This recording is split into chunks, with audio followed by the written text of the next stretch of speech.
地一沙鷗理查哈巴第一集。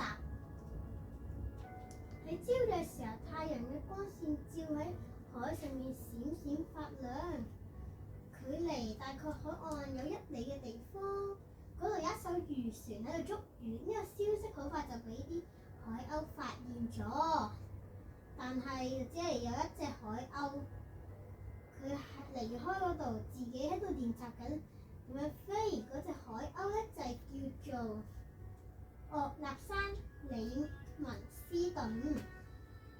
然而佢飛到去100尺嘅高空嗰度咧，就將雙翼曲成弧形，因為只有弧形先至可以俾佢慢慢咁樣飛長。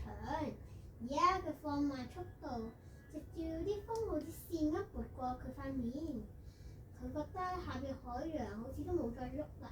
佢聚精會神咁眯起眼咧，閉住呼吸。但係突然之間，佢想再將個菱形鼓得再大啲，嗰就諗住減速，但係就砰！佢嘅羽毛凌厲跌咗落嚟。人人都知道海鷗係絕對唔會畏懼嘅，係絕對唔會失速。身為海鷗喺半空入邊跌咗落嚟，唔止係怕醜，更加係可恥啊！但係岳納山唔係平凡嘅海鷗，佢並唔會咁樣感到尷尬，而係重新嚟一次，再將呢一個嘅弧形再重新做咗出嚟，慢慢放慢，再放慢。點知咧，又係失速墜落嘅。然而大多數嘅海鷗咧，就只係學習簡單飛行術，即係話點樣由個海岸上面飛到去海中間，夾一條魚翻返去個海嗰度。佢哋只係關心吃，只係關心食，就唔係你點喺度飛。但係岳納山就認為緊要嘅應該係飛，佢中意飛，好比起其他嘢好過幾倍。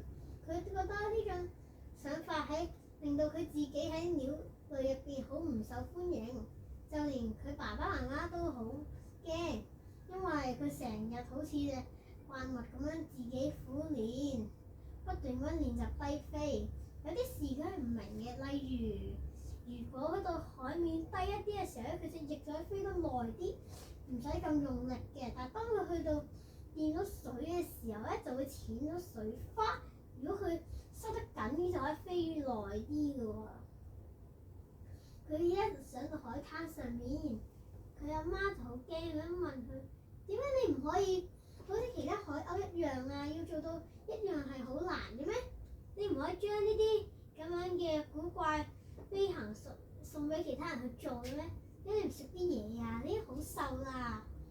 但係岳納山嘅回答就係：媽，我唔在乎瘦唔瘦啊！我真係想知我喺空中入邊可以做啲乜嘢，唔可以做啲咩，我真係想知咋。佢阿爸帶一啲嚴肅嘅語氣咁樣同佢講：聽住啊仔，冬天就快到啦，船會更加少，啲魚就會潛入深海。如果想研究嘅話，應該要研究嗰啲魚點樣去到得到嗰啲魚。飛都係一件好事，但係要知道飛唔可以當飯食，更加唔好唔記得你飛就係要為咗去到捉食噶嘛，係咪？岳納山嘗試嚟點一點頭。喺呢幾日，佢勉強咁樣同其他海鷗扮到一模一樣。佢嘗試去到爭住一齊打交，爭啲小魚同埋一啲嘅麵包水，佢真係試過，但佢冇辦法咁繼續運落去。佢覺得呢樣嘢好冇意義。跟住佢覺得呢啲嘢如果用呢啲時間去到學習嘅話，佢應該可以學到好多飛嘅方法。由於佢係冇乜興趣，所以佢就將自己捉到翻嚟嘅魚掉咗俾後面嘅海鷗。冇耐，岳納山又俾人孤單咗啦，又俾人杯葛咗。佢飛咗喺好遠嘅海上面，好肚餓，但係就好開心咁樣學習點樣飛。佢已經克服咗點樣去到飛嘅速度，佢而家已經比任何一隻海鷗都要快啦。喺1000尺嘅高空嗰度，佢用力咁拍住翼，佢用90度角嘅方向直接俯衝落去海底。但係其實係冇海鷗會咁樣做嘅。喺短短6秒之內，佢嘅時速已經達到70里啦。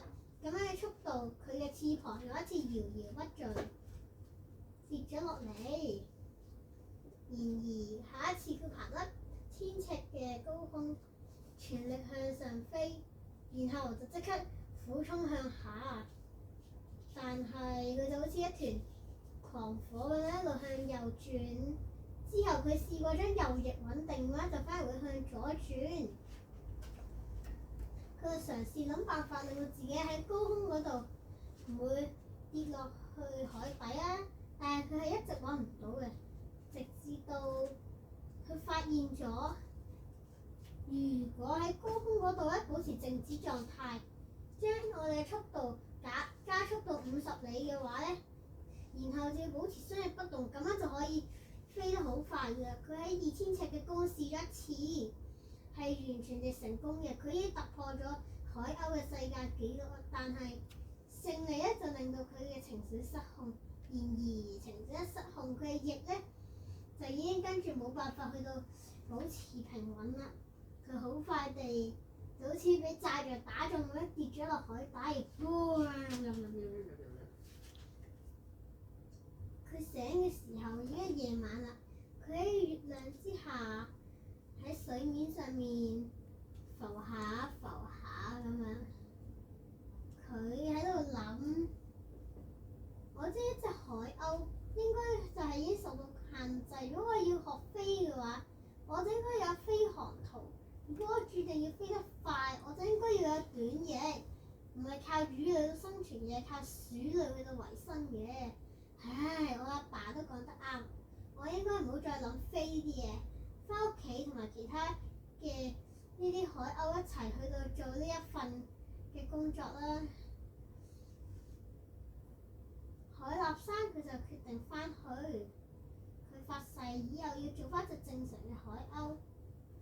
佢試下向住陸地飛過去，但係唔得。佢喺度諗，我唔應該用之前學嘅飛行方法，我先放棄我學嘅所有嘢，跟住同其他海鷗一樣，我就好似佢哋咁樣飛。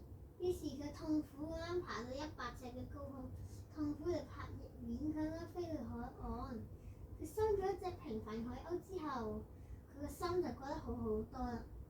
佢已經冇去到驅管佢嘅學習，亦都冇必要受到考驗同失敗，咁樣都幾好嘅。停止思考，一路飛到海上面。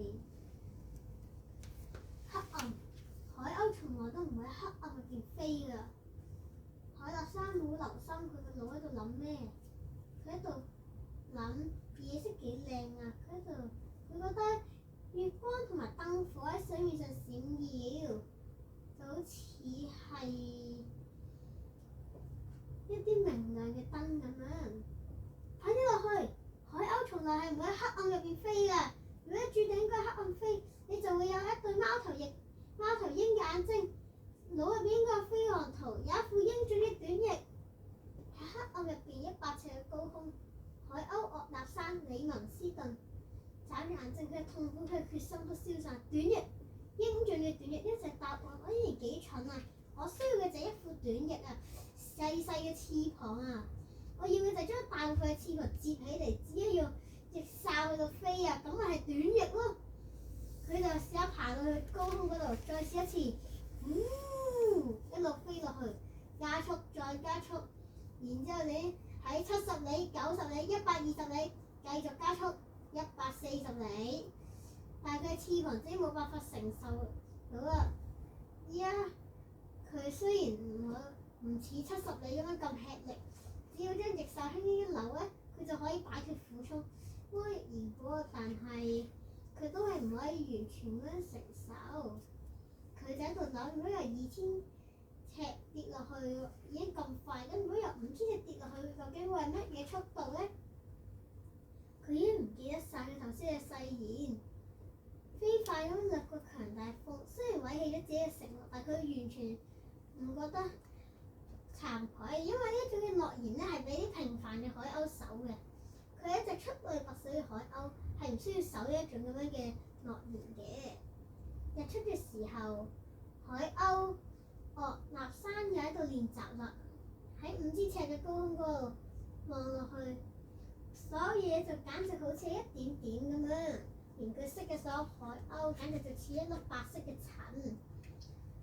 佢一路向下飛，克服住恐懼咧，佢就向前傾攏隻翼啦，伸出短短嘅短翼，都即係話佢琴日諗出嘅翼哨，穿過4000尺，佢達到咗極限，風變成咗迎面而來嘅硬音牆。佢唔可以飛得更加快，因為佢直覺咁一路向下墜，時速係240里。佢忍住，佢知道咁樣嘅情況之下，如果唔係縮緊身，就會粉身碎骨。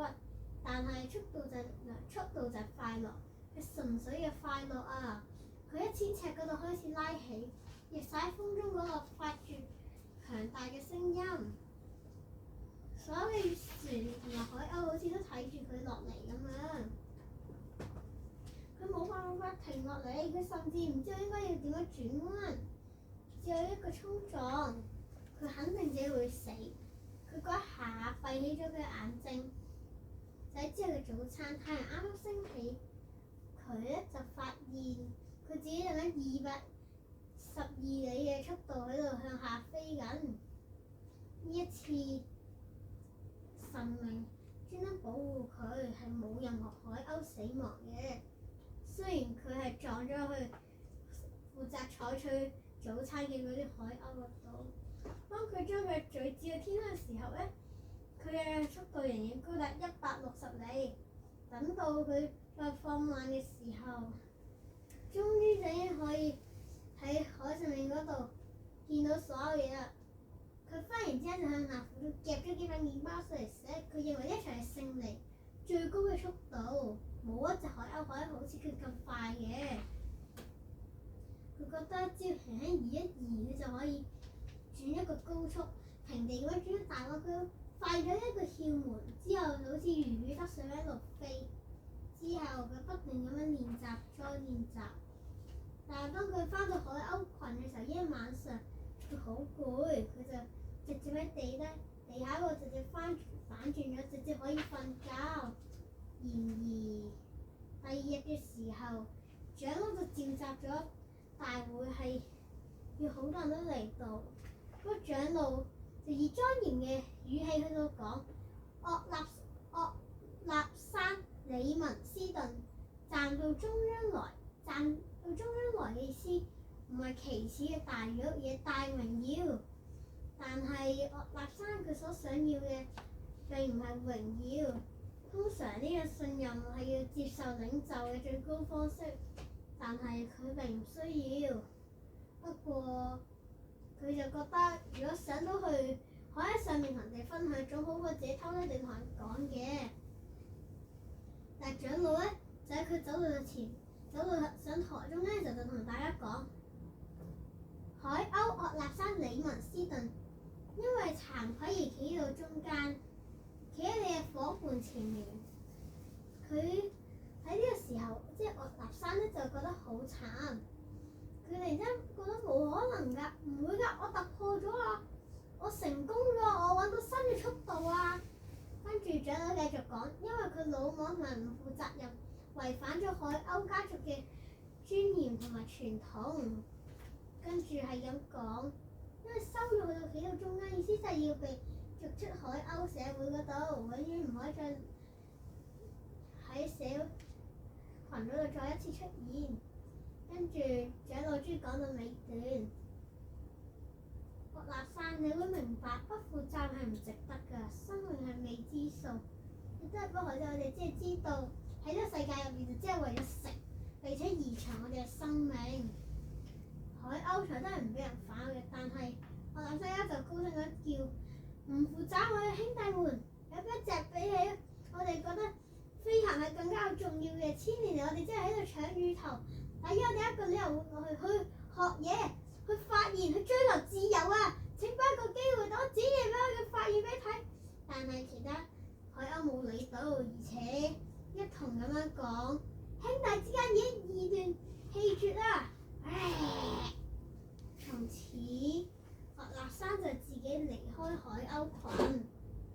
然而佢走到去遠方嗰度，慢慢咁樣飛。佢越飛越遠，之一個海浪，佢上咗去，然之後咧就揾到自己可以做到嘅嘢。